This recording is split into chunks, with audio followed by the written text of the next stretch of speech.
Hi everyone, welcome back to the channel. In today's video, I'm going to show you how to get a refund on Vinted in 2026. Now, if your item arrived damaged, wrong, or not as described, Vinted has a protection system that helps you get your money back, but you must use it the right way.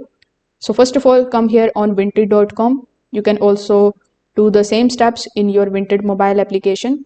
Just make sure that you log in into your account first. Now over here, you can either go in your My Orders section, or you can directly click on this message icon. Over here in the inbox, you just have to open the conversation for the item that you have purchased. Inside the order page, you are going to see the option of I have an issue. So you just have to simply select this option.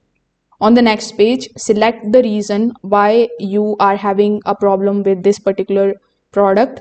So you can select among the reasons like the item was damaged, or you received the wrong item, or the item was not as described.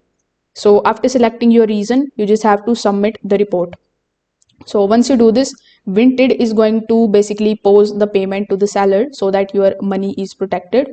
Now the seller will see your request and he can approve a return, or he can also offer a solution via chats. So if he return the approval, Vinted is going to give you a return shipping label or the QR code. So you need to send the item back using the label. When tracking shows the item delivered, Vinted is going to process your funds automatically.